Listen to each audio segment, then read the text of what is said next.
الحمدللہ رب العالمین والصلاة والسلام علی من کان نبیا و آدم بین الماء والطین وعلی آلہ و اصحابہ اجمعین اما بعد فاعوذ باللہ من الشیطان الرجیم بسم اللہ الرحمن الرحیم۔ آج ہماری اس روحانی تربیتی نشست کا عنوان ہے سلاسل طریقت کی کامیابی۔ یہ عنوان ہم نے اس لیے بھی رکھا کہ آج کل لوگ سلاسل طریقت پر اعتراض کرتے ہیں اور یہ کہتے ہیں کہ ان کا وجود کیسے ہوا، یہ کس طرح بنے اور ان کی کیا ضرورت ہے اور ان سلاسل سے کیا فائدہ ہوا۔ بلکہ بعض حضرات نے تو یہاں تک کہا بزرگان دین کی دشمنی میں کہ یہ سلسلے اور یہ تمام چیزیں انگریزوں کی پیدا کرتا ہیں، معاذ اللہ یہ لوگ ان کے ایجنٹ تھے، انہوں نے دین میں یہ خرابیاں پیدا کی، اور اس قسم کے خرافات یہ لوگ بیان کرتے ہیں اور اہل سنت کو اور عوام کو گمراہ کرنے کی کوشش کرتے ہیں۔ سلاسل طریقت کی تشکیل کیسے ہوئی وہ ایک الگ عنوان ہے اور انشاءاللہ اس پر ایک بھرپور نشست ہوگی۔ سر دست ہمارا عنوان ہے سلاسل طریقت کی کامیابی، یعنی ان سلاسل سے تعلق رکھنے والے بزرگان دین اولیاء کاملین نے کس طرح تبلیغ دین کا فریضہ انجام دیا اور کہاں تک انہیں کامیابی حاصل ہوئی۔ آئیے ذرا سا غور کریں کہ ان کی کامیابی کی وجہ کیا ہے۔ یہ ایک فیکٹ ہے، ایک حقیقت ہے کہ جتنی بھی تنظیمیں، جتنی بھی جماعتیں تبلیغ کے نام پر اب تک بنی، ان میں سلاسل طریقت کو سب سے زیادہ کامیابی حاصل ہوئی۔ پوری تاریخ آپ اٹھا کر دیکھ لیں، سب سے زیادہ کامیابی انہیں حاصل ہوئی، اور ان سلاسل سے وابستہ بزرگان دین اولیاء کاملین نے تبلیغ کی، ہزاروں غیر مسلموں نے ان کے دست مبارک پر اسلام قبول کیا، اور بے شمار لوگوں نے تائب ہو کر سچے پکے مومن مسلمان بن گئے اور صحیح طور پر اسلامی خطوط پر اپنی زندگی گزارنے لگے۔ وجہ کیا تھی؟ وجہ یہ تھی کہ دو چیزیں تھیں جس کی وجہ سے ان کو کامیابی ملی۔ سب سے پہلی چیز یہ ہے کہ سلاسل طریقت کی بنیاد ہی اخلاص پر رکھی گئی، اور جس چیز کی بنیاد اخلاص پر ہو، نہ صرف یہ کہ وہ کام مکمل ہوتا ہے بلکہ اللہ تبارک و تعالیٰ کی مدد اس میں شامل حال ہو جاتی ہے۔ تو کیونکہ ان سلاسل کی بنیاد خلوص پر رکھی گئی، اور دوسری چیز عمل، بزرگان دین اولیاء کاملین باعمل تھے، اس وجہ سے ان کی زبان میں بھی اثر تھا، ان کی نگاہ میں بھی اثر تھا، ان کی ذات میں، شخصیت میں بھی اثر تھا۔ جو ان کی محفل میں بیٹھ گیا وہ مسلمان ہو گیا، جس کو انہوں نے نظر بھر کر دیکھ لیا، ظاہر اور باطن کو پاک کر دیا، ان کی زبان سے جو لفظ نکلا لوگوں کے دلوں پر اثر کر گئے اور وہ لوگ تائب ہو گئے۔ بالفاظ دیگر یوں کہا جا سکتا ہے کہ سلاسل طریقت کی کامیابی کی وجہ یہ ہے کہ دو چیزیں ان کے اندر موجود تھیں، ایک اخلاص اور دوسرا عمل۔ سب سے پہلی چیز ہم دیکھتے ہیں اخلاص۔ اخلاص کا معنی کہ عمل صرف اور صرف اللہ تبارک و تعالیٰ کی رضا کے لیے ہو۔ دیکھیں، ایک چیز ہے اخلاص اور ایک چیز ہے ریاکاری، یعنی دکھاوا۔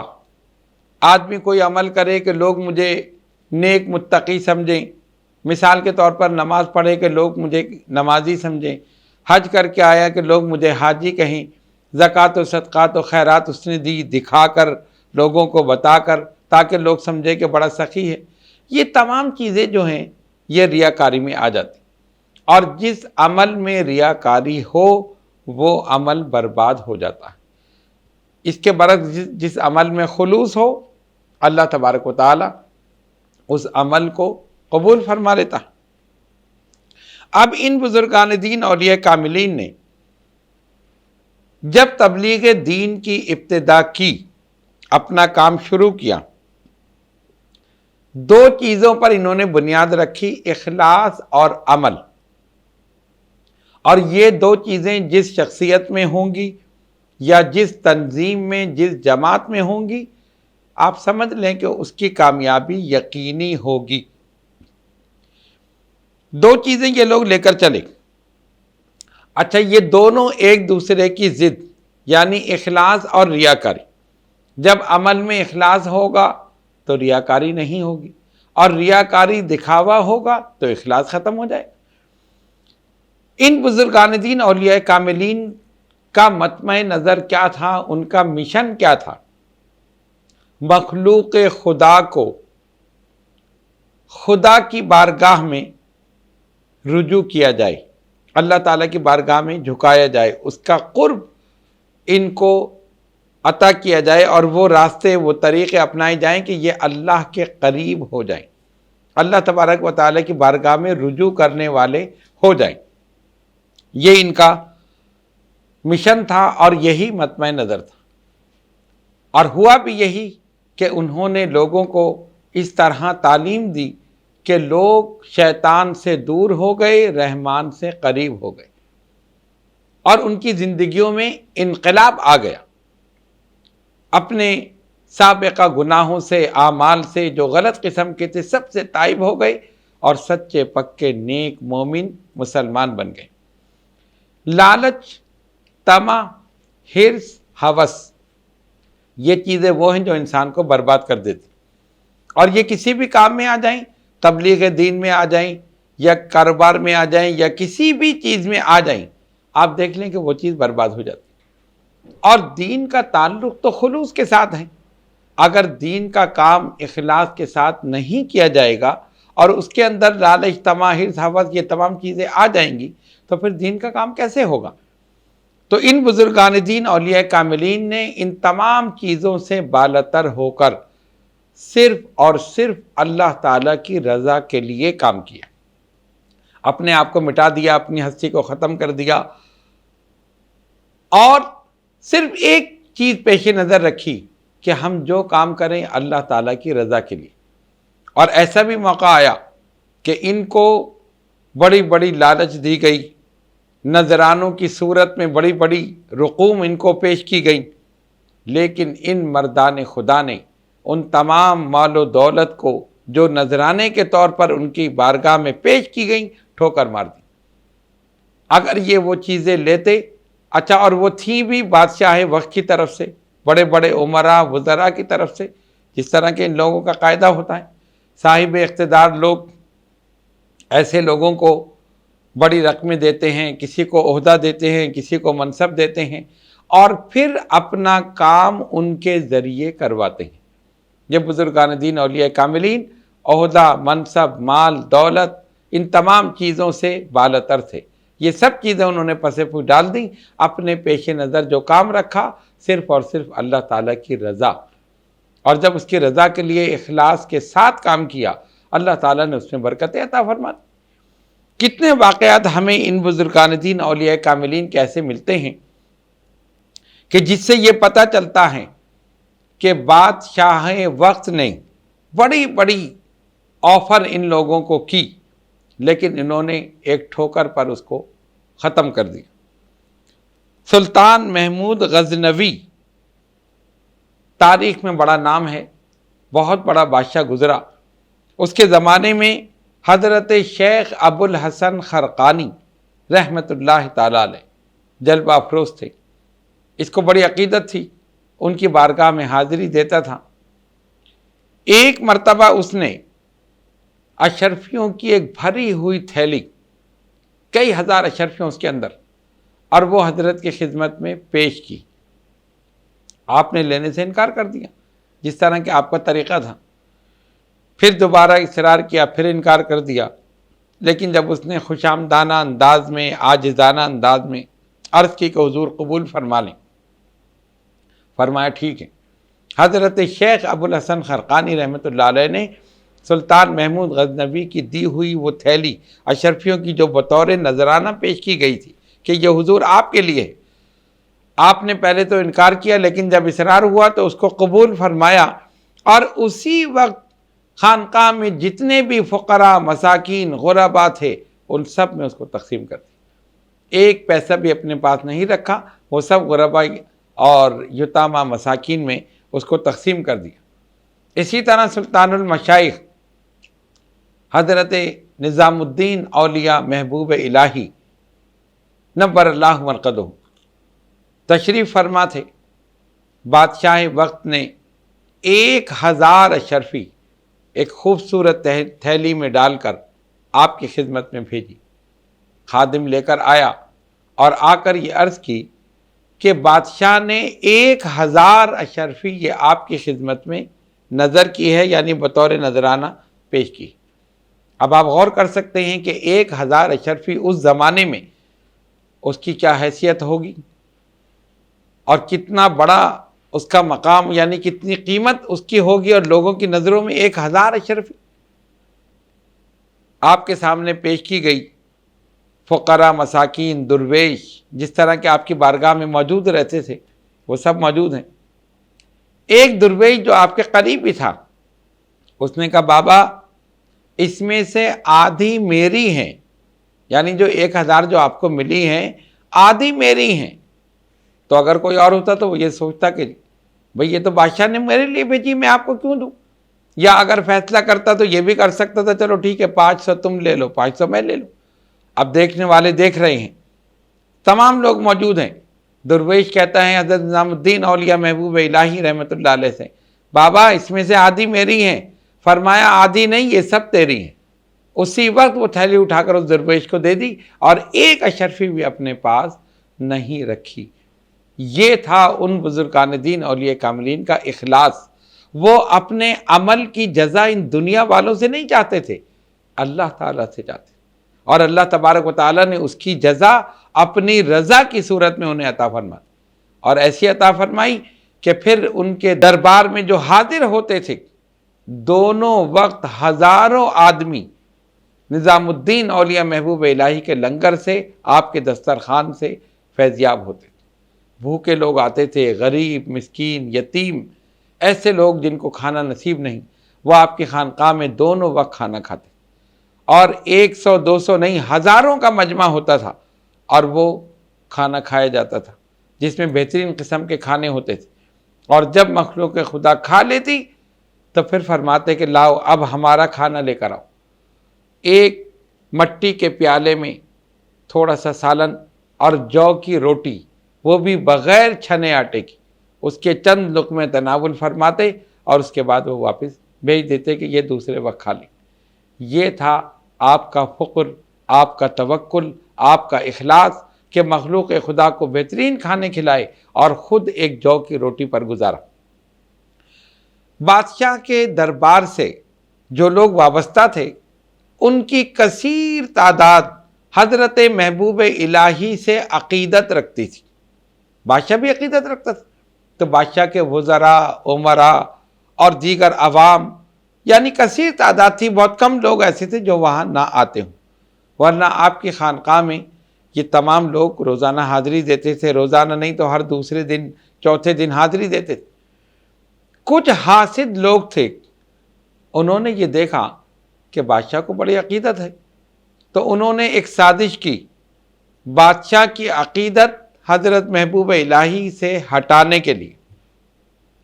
جا کر کہا کہ بادشاہ سلامت آپ کو معلوم ہے کہ یہ سلطان نظام الدین اولیاء محبوب الہی کی خانقاہ میں جو روزانہ ہزاروں آدمیوں کا لنگر پکتا ہے، یہ کہاں سے پکتا ہے؟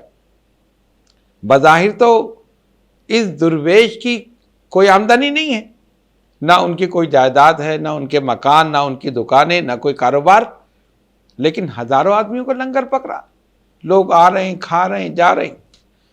اور بعض لوگوں نے یہ لکھا، بعض روایتوں میں یہ آیا کہ آپ کے لنگر کا اندازہ، یعنی اس کی مقدار کا اندازہ اس بات سے لگایا جا سکتا ہے کہ لنگر میں جو پیاز استعمال ہوتی تھی اس کے چھلکے کئی اونٹوں پر لاد کر، یعنی بھر کے، اور پھر وہ پھینکے جاتے۔ تو اب غور کریں گے جب چھلکے اتنے ہوں گے تو پھر وہ لنگر کتنا وسیع ہوگا اور کتنے ہزاروں آدمی اس سے فیضیاب ہوں گے۔ تو بادشاہ نے کہا پھر کیا ہوا؟ کہا ہمارا یہ خیال ہے آپ کے دربار سے جو وابستہ ہیں، وزراء ہیں، امراء ہیں، عوام ہیں اور دیگر لوگ ہیں، یہی لوگ محبوب الہی کی خانقاہ میں جاتے ہیں، اور ہمارا یہ یقین ہے کہ یہ شاہی خزانے کا پیسہ وہاں جا رہا۔ یہ وزراء امراء ان سے عقیدت رکھتے ہیں، دیگر لوگ بھی عقیدت رکھتے ہیں، تو یہ خاموشی سے آپ کے خزانے کا پیسہ جو ہے یہ نظام الدین اولیاء کی خانقاہ میں جا رہا ہے، اور اس پیسے سے یہ لنگر پک رہا ہے۔ ورنہ آپ سوچیں کہ ایک فقیر آدمی جس کے پاس کوئی چیز نہیں ہے، کوئی دولت نہیں، کوئی مال نہیں، کوئی جائیداد نہیں، کچھ نہیں، اور روزانہ ہزاروں آدمیوں کا لنگر۔ بادشاہ بھی سوچنے پر مجبور ہوا، ہاں یہ بات تو ہے۔ بادشاہ وقت نے فوراً پابندی لگائی، ہمارے دربار سے جو بھی وابستہ ہے آج کے بعد نظام الدین اولیاء کی خانقاہ میں نہیں جائے گا، پابندی لگا دی، اور اگر کوئی گیا تو اس کو سزا ملے گی۔ اب ظاہر ہے بادشاہ وقت کی طرف سے پابندی لگ جائے تو کون آئے؟ ادھر پابندی لگی اور ادھر حضرت سلطان نظام الدین اولیاء محبوب الہی نے ناظم مطبخ، یعنی جو آپ کا باورچی خانہ چلاتا تھا، جس کے ذمے سارا انتظام تھا، اس کو بلایا، پوچھا روزانہ کتنا لنگر پکتا، کتنے آدمیوں کا؟ اس نے بتایا، فرمایا کل سے دگنا کر دو، یعنی جتنا پکتا ہے دگنا کر دو۔ وہ حیران ہوا اور فرمایا سنو، جتنے پیسے چاہیے ہوں یہ طاق تمہیں نظر آ رہا ہے، بسم اللہ پڑھ کر اس میں ہاتھ ڈالنا، اتنے ہی پیسے تمہیں مل جائیں۔ ہوتا یہی تھا کہ بسم اللہ پڑھ کے وہ اس میں ہاتھ ڈالتا تھا اور اتنے ہی پیسے اس کے ہاتھ میں آ جاتے تھے اور لنگر پک جاتا۔ بادشاہ حیران رہ گیا، پابندی لگانے کے باوجود بھی محبوب الہی کا لنگر اسی طرح چلتا رہا۔ پتہ یہ چلا کہ لالچ، طمع، حرص، ہوس، ان تمام چیزوں سے بالاتر ہو کر صرف اور صرف اللہ کی رضا کے لیے انہوں نے کام کیا۔ اللہ نے اپنی رضا کی سند بھی عطا فرما دی اور ان کو مقبولیت کی سند بھی عطا فرما دی اور ان کو محبوب بنا لیا، یہاں تک کہ محبوب الہی بن گئے۔ اب آئیے آگے دیکھیں، اسی طرح دیگر بزرگان دین اولیاء کاملین، یہ ہم اس لیے بیان کر رہے ہیں کہ جو لوگ اعتراض کرتے ہیں نا کہ ان لوگوں نے ایسے یہ خانقاہیں بنا لی اور یہ کر لیا وہ کر لیا، پتہ یہ چلے کہ کس طرح انہوں نے کام کیا ہے۔ ان کا بھروسہ صرف اور صرف اللہ تعالیٰ کی ذات پر تھا۔ حضرت مخدوم سلطان سید اشرف جہانگیر سمنانی نور اللہ مرقدہ، مشہور واقعہ کہ ایک راجہ کو آپ سے عقیدت ہو گئی اور اس نے کہا کہ حضور میں آپ کو کچھ دینا چاہتا ہوں۔ فرمایا کیا دے گا؟ کہا میں زمین دینا چاہتا ہوں۔ کہاں ہے زمین؟ کہا جس زمین پر آپ کھڑے ہیں یہ تا حد نگاہ میری زمین، جہاں تک آپ کی نگاہ جائے گی وہاں تک زمین آپ کے نام لکھ دوں۔ فرمایا فقیر کی نگاہ جہاں تک جا رہی ہے وہاں تک تو دے نہیں سکتا۔ وہ دنیا دار آدمی تھا، آپ کی بات نہیں سمجھ سکا، کہا نہیں حضور میں دے دوں گا۔ فرمایا نہیں دے سکتا، نہیں میں دے دوں گا۔ اس کو تو یہ زوم تھا نا، یہ غرور تھا، تکبر تھا کہ میری زمین تو تحت نگاہ ہے، کہاں تک یہ دیکھیں گے؟ جہاں تک ان کی نظر وہاں تک میری زمین، بلکہ اس سے بھی آگے۔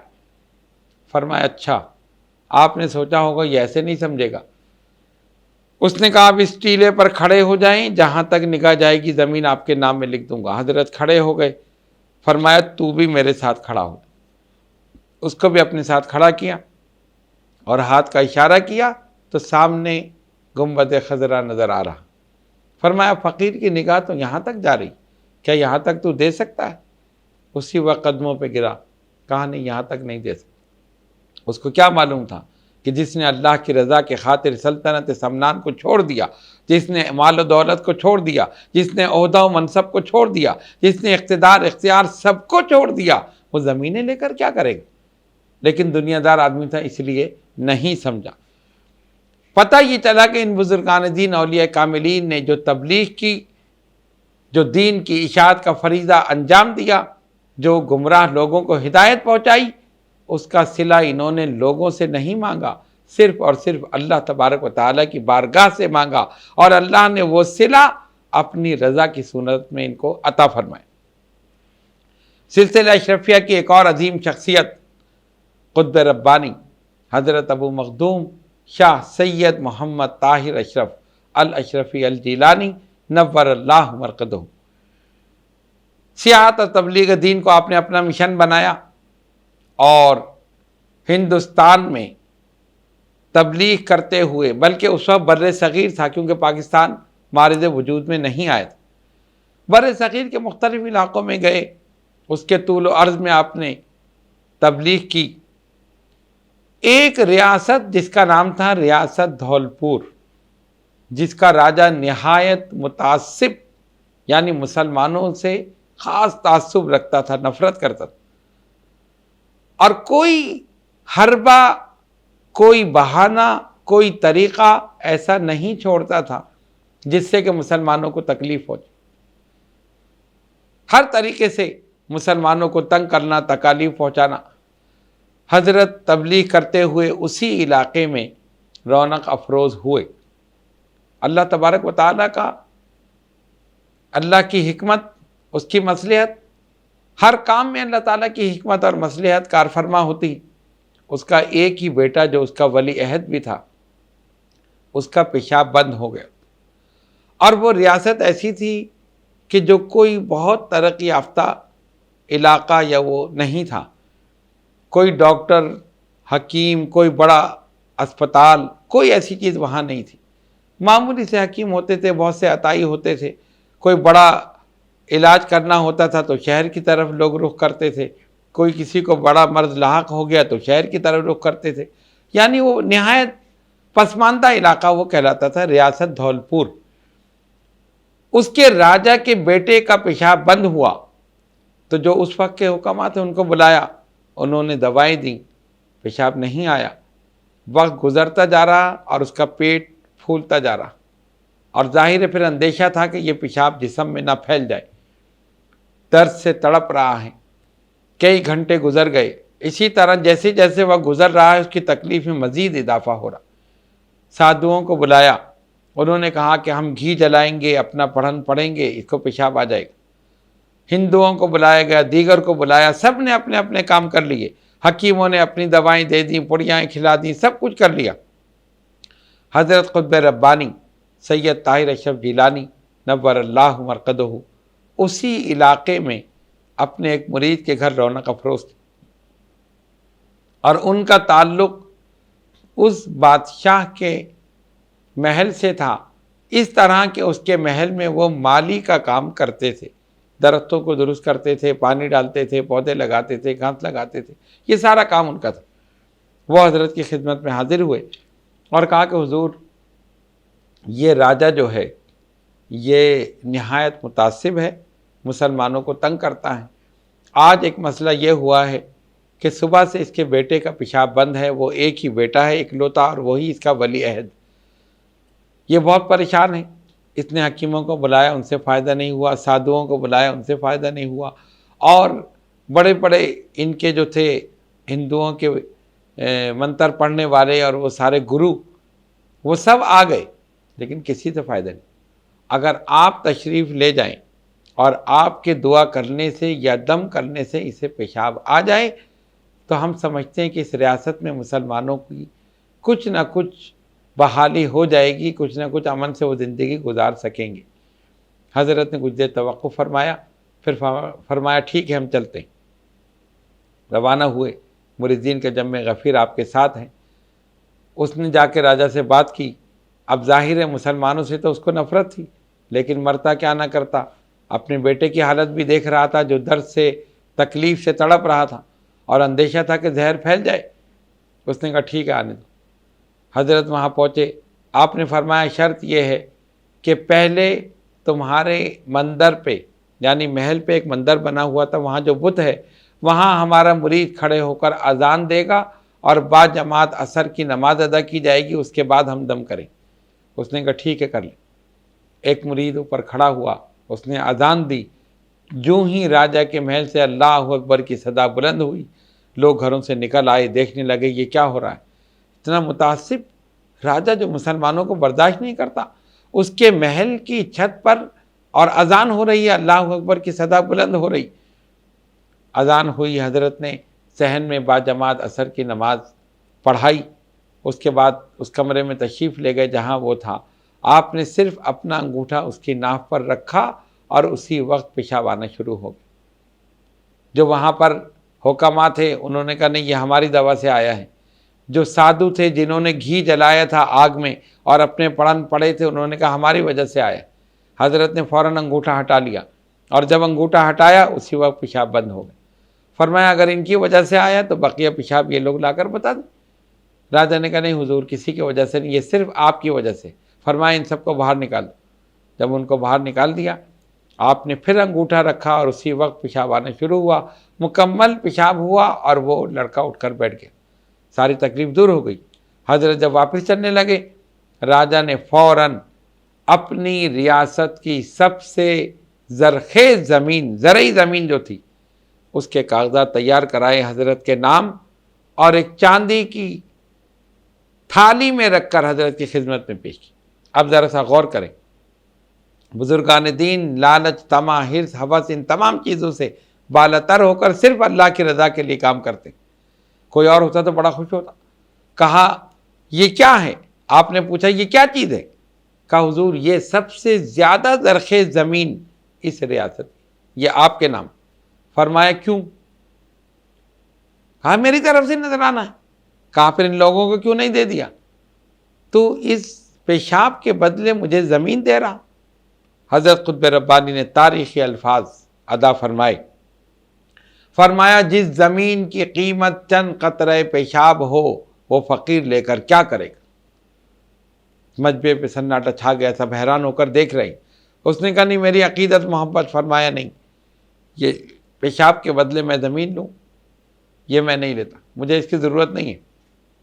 میرا صلہ یہ ہے تیری ریاست میں آج کے بعد کسی مسلمان کو کوئی تکلیف نہیں پہنچنی چاہیے، انہیں اپنی مذہبی رسومات تمام چیزیں کرنے کی مکمل آزادی ہونی چاہیے۔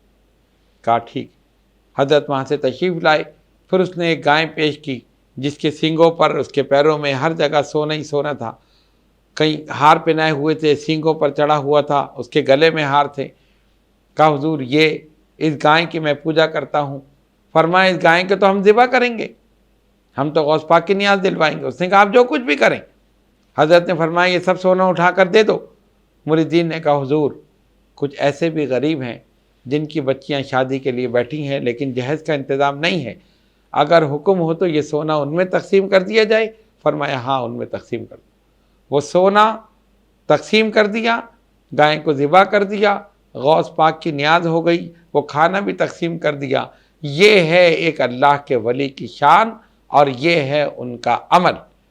کتنے واقعات اس طرح ہمیں ملتے ہیں، لیکن ہم نے صرف 3 واقعات آپ کے سامنے بیان کیے جس سے یہ پتہ چلتا ہے کہ ان کا مطمع نظر صرف اور صرف اللہ تبارک و تعالیٰ کی رضا، اور اللہ نے اپنی رضا کی سند انہیں عطا فرما دی، جس کا نتیجہ یہ نکلا کہ جو ان کی محفل میں بیٹھ گیا وہ مسلمان ہو گیا، جس نے چہرے کو دیکھ لیا وہ کلمہ پڑھ کے مسلمان ہو گیا، جس پر انہوں نے مکمل توجہ دے دی، نظر ڈال دی، اس کے ظاہر اور باطن کو انہوں نے پاک کر دی۔ اسی لیے سلاسل طریقت کے جتنے بزرگان دین اولیاء کاملین ہیں، آپ صرف سلسلہ چشتیہ کو آپ دیکھیں، حضرت خواجہ عثمان ہارونی، سلطان الہند غریب نواز، قطب الدین بختیار کاکی، اس کے بعد حضرت بابا فرید شکر گنج رحمۃ اللہ علیہ، ان کے بعد سلطان المشائخ سلطان نظام الدین اولیاء محبوب الہی۔ اسی طرح یہ سلسلہ چل رہا ہے، کوئی کڑی سے کڑی ملی ہوئی ہے۔ ہم نے تو صرف سلسلہ چشتیہ کا بیان کیا، اسی طرح قادریہ، اسی طرح نقشبندیہ، اسی طرح سہروردیہ، ان سب میں یہ سلسلہ پورا چل رہا، اور ایک کے بعد ایک بزرگان دین اولیاء کاملین میں سے آتا رہا اور اخلاص کے ساتھ، عمل کے ساتھ تبلیغ کرتا رہا۔ اللہ نے ان کی تبلیغ میں اثر پیدا کیا، اللہ نے ان کی زبان میں اثر پیدا کیا، اللہ نے ان کی نگاہ میں اثر پیدا کیا، اور جو بھی ان کے قریب آیا مشرف با اسلام ہو گیا۔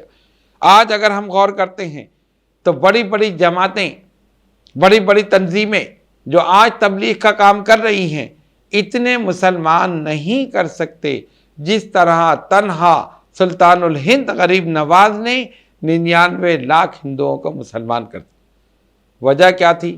اخلاص بھی تھا اور عمل بھی تھا، اور یہی دو چیزیں سلاسل طریقت کی کامیابی کی دلیل ہیں۔ آج بھی جو لوگ ان سلاسل سے وابستہ ہیں اور بزرگان دین اولیاء کاملین کی صحیح تعلیمات پر عمل کر رہے ہیں، وہ انہی دو چیزوں کو لے کر چل رہے ہیں، ایک اخلاص اور ایک عمل۔ جو باعمل ہوگا اس کی زبان میں بھی اثر ہوگا، اس کی نگاہ میں بھی اثر ہوگا، اور اس کی زبان سے جو لفظ نکلے گا وہ لوگوں کے دلوں میں اثر کرے گا۔ تو آپ نے دیکھا کہ ان سلاسل طریقت کی کامیابی کی دلیل سب سے بڑی یہی تھی۔ انہوں نے اسلام کو پہلے اپنے اوپر رائج کیا اور اس کے بعد اسلام کی تبلیغ آگے کی۔ اللہ تبارک و تعالی نے ان کو مقام اور مرتبہ عطا فرما دیا۔ اگر ہم یہ چاہتے ہیں کہ آج ہماری زبان میں اثر ہو، ہماری تبلیغ میں اثر ہو، تو دو چیزیں اپنا لیں، اخلاص اور عمل۔ یہ دو چیزیں جس کے اندر ہوں گی، جس شخصیت میں ہوں گی، جس جماعت میں ہوں گی، جس تنظیم میں ہوں گی، اس کی کامیابی یقینی ہوگی۔ سلاسل طریقت کا ذکر ہم نے اسی لیے کیا کہ جو لوگ اعتراضات کرتے ہیں ان کے اعتراضات کے جوابات بھی ہو جائیں اور پتہ چل جائے کہ اصل ان کی کامیابی کی وجہ کیا تھی۔ الحمدللہ یہ سلاسل آج بھی موجود ہیں اور انشاءاللہ تعالی قیامت تک جاری رہیں گے۔ ان سے وابستہ افراد آج بھی ہیں اور آہستہ آہستہ یہ سلسلہ چلتا رہے گا۔ اللہ تبارک و تعالی ہم سب کو ان بزرگان دین اولیاء کاملین کے نقش قدم پر چلنے کی توفیق عطا فرمائیں، اور یہ دو چیزیں اخلاص اور عمل ان کو اپنانے کی توفیق عطا فرمائے۔ وآخر دعوانا ان الحمدللہ رب العالمین۔